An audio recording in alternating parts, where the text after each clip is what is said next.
সবাইকে স্বাগতম। আজ আমরা কথা বলবো ডায়াবেটিস নিয়ন্ত্রণের কিছু সহজ আর খুব কাজের উপায় নিয়ে।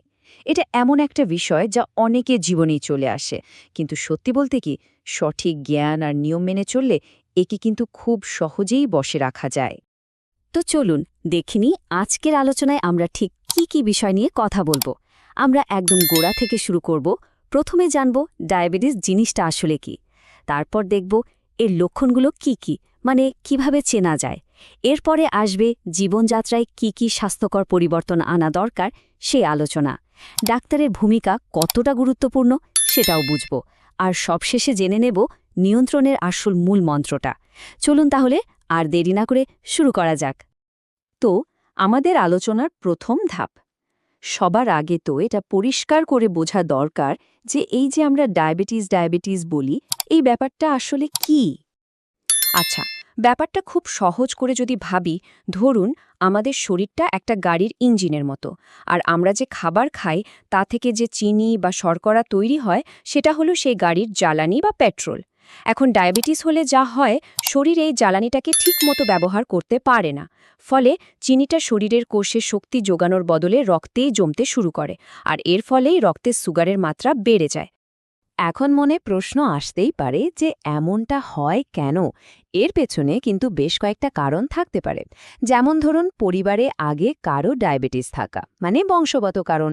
আবার শরীরের ওজন যদি প্রয়োজনের চেয়ে বেশি হয়, বা খাবারের অভ্যাস যদি খুব অস্বাস্থ্যকর হয়, তাহলেও ঝুঁকি বাড়ে। সাথে আছে নিয়মিত শরীরচর্চার অভাব। এমনকি বয়স বাড়ার সাথে সাথেও এর ঝুঁকি বাড়তে পারে। তবে হ্যাঁ, একটা কথা কিন্তু মাথায় রাখতে হবে, এগুলো ঝুঁকি বাড়ায় ঠিকই, কিন্তু এর মানে এই না যে এগুলো থাকলেই ডায়াবেটিস হবেই হবে। বেশ, তাহলে ডায়াবেটিস কি আর এর ঝুঁকি কি কি কারণে বাড়ে তা তো বোঝা গেল। এবার চলুন আমাদের পরের ধাপে যাই, মানে কিভাবে এর সাধারণ লক্ষণগুলো চেনা যেতে পারে সেটা একটু দেখে নিই। দেখুন, শরীর কিন্তু প্রায়ই আমাদের কিছু সংকেত দেয়। সেগুলো একটু খেয়াল করলেই ডায়াবেটিসের ব্যাপারে একটা ধারণা করা যায়। যেমন ধরুন, খুব ঘন ঘন গলা শুকিয়ে যাচ্ছে, অস্বাভাবিক জল তেষ্টা পাচ্ছে, বা বারবার বাথরুমে যেতে হচ্ছে। আবার এমনও হতে পারে যে অল্প কাজেই ভীষণ ক্লান্ত লাগছে, কিংবা কোনো কারণ ছাড়াই হঠাৎ করে ওজন কমে যাচ্ছে। আবার অনেকের চোখে ঝাপসা দেখার সমস্যাও হয়। এই লক্ষণগুলোর কোনোটা দেখা দিলে কিন্তু একদমই নিজে নিজে কিছু ভেবে বসবেন না। সবচেয়ে ভালো আর জরুরি কাজ হলো একজন ডাক্তারের সাথে কথা বলে নেওয়া। আর এখানেই কিন্তু সবচেয়ে গুরুত্বপূর্ণ কথাটা আসছে। ডায়াবেটিস নিয়ন্ত্রণের সবচেয়ে বড় আর শক্তিশালী উপায়টা আমাদের নিজেদের হাতেই থাকে। আমাদের প্রতিদিনের অভ্যাস আর জীবনযাত্রার মধ্যেই লুকিয়ে আছে এর সমাধান। তো চলুন দেখে নিই আমরা কী রকম স্বাস্থ্যকর পরিবর্তন আনতে পারি। সবার আগে আসবে খাবারের কথা।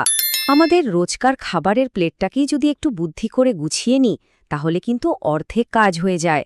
ভাবুন তো, প্লেটের অর্ধেকটা যদি থাকে নানা রকম সবজি দিয়ে ভরা, বাকি অর্ধেকের এক ভাগে থাকলো মাছ, মাংস বা ডালের মতো প্রোটিন, আর অন্য ভাগে অল্প পরিমাণে লাল চালের ভাত বা আটার রুটি।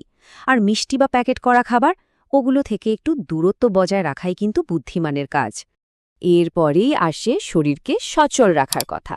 আর শরীরচর্চা মানেই কিন্তু জিমে গিয়ে ঘন্টার পর ঘন্টা কাটানো নয়, একদমই না। সপ্তাহের বেশিরভাগ দিন যদি নিয়ম করে অন্তত আধ ঘন্টা একটু জোরে হাঁটা যায়, ব্যাস, এতেই কিন্তু দারুণ কাজ হয়। আসল কথা হলো রোজ করা, মানে ধারাবাহিকতাটা ধরে রাখা যা খুব জরুরি। আমরা অনেক সময় হয়তো ভুলে যাই যে আমাদের মনের সাথে শরীরের একটা গভীর যোগ আছে। বিশ্বাস করুন, অতিরিক্ত টেনশন বা মানসিক চাপ কিন্তু রক্তের সুগারের মাত্রার ওপর সরাসরি প্রভাব ফেলে। তাই চেষ্টা করতে হবে মনকে যতটা সম্ভব শান্ত রাখার, ভালো করে ঘুমানো, নিজের পছন্দের কোনো কাজ বা শখের জন্য কিছুটা সময় বের করা।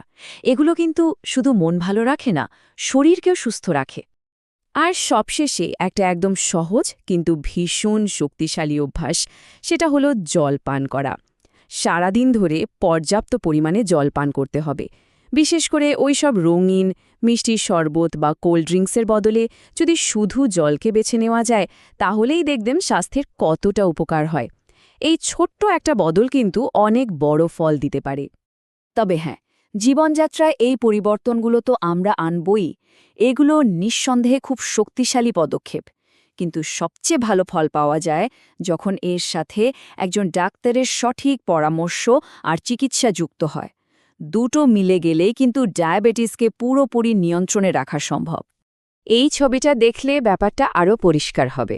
দেখুন, ডায়াবেটিস নিয়ন্ত্রণ আসলে একটা টিমওয়ার্কের মতো।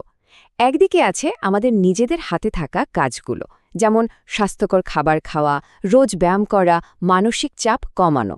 আর অন্যদিকে আছে ডাক্তারের ভূমিকা, মানে নিয়মিত শরীর পরীক্ষা করা, দরকার হলে সঠিক ঔষধ দেওয়া আর রক্তের সুগারের মাত্রা নজরে রাখা। এই দুটো দিক যখন একসাথে চলে তখনই আসল সাফল্য আসে। ডাক্তারের সাথে যোগাযোগ রাখাটা কিন্তু খুব গুরুত্বপূর্ণ। মানে শুধু ডাক্তার যা বললেন শুনে আসলাম তা নয়, উনি যে ওষুধটা ঠিক যেভাবে যে সময়ে খেতে বলেছেন সেটা নিয়ম মেনে খাওয়াটা জরুরি। তার পরামর্শ মতো নিয়মিত ব্লাড সুগার মাপতে হবে। আর হ্যাঁ, ডাক্তারের সাথে দেখা করার দিনটা কোনোভাবে এড়িয়ে গেলে চলবে না। নিজের মনে কোনো প্রশ্ন থাকলে বা কোনো অসুবিধে হলে সেটা নিয়ে ডাক্তারের সাথে খোলাখুলি কথা বলাটা কিন্তু খুব দরকারি। তো এতক্ষণ ধরে আমরা অনেক কিছু নিয়ে কথা বললাম, কিন্তু সবকিছুর শেষে মূল কথাটা কি দাঁড়ালো? ডায়াবেটিসকে নিয়ন্ত্রণে রাখার আসল চাবিকাঠিটা ঠিক কি? দেখুন, পুরো ব্যাপারটাই আসলে দুটো মূল স্তম্ভের ওপর দাঁড়িয়ে আছে। একটা হলো আমাদের নিজেদের হাতে, মানে একটা স্বাস্থ্যকর জীবনযাত্রা বেছে নেওয়া। আর দ্বিতীয়টা হলো ডাক্তারের সাথে কাঁধে কাঁধ মিলিয়ে চলা, তার পরামর্শ মেনে চলা। এই দুটো জিনিস যখন একসাথে ঠিকঠাক মতো কাজ করে, তখন ডায়াবেটিসকে নিয়ন্ত্রণে রাখাটা আর কোনো কঠিন কাজ থাকে না। শেষ করার আগে এই শক্তিশালী কথাটা সবসময় মনে রাখতে হবে, আপনার স্বাস্থ্য আপনারই হাতে। তার মানে একটা সুস্থ আর সুন্দর জীবনযাপন করার ক্ষমতাটা কিন্তু আমাদের নিজেদের হাতেই রয়েছে। শুধু একটু সচেতন হতে হবে আর সঠিক সময় সঠিক পদক্ষেপটা নিতে হবে। আচ্ছা, এই আলোচনাটা শেষ করার আগে একটা ছোট্ট প্রশ্ন রেখে যাই সবার জন্য। এমন কোনো একটা ছোট স্বাস্থ্যকর বদল আছে যা আজ এই মুহূর্ত থেকে শুরু করে দেওয়া যায়? একটু ভেবে দেখুন তো, আর সেই ছোট্ট পদক্ষেপটা আজই নিয়ে ফেলুন।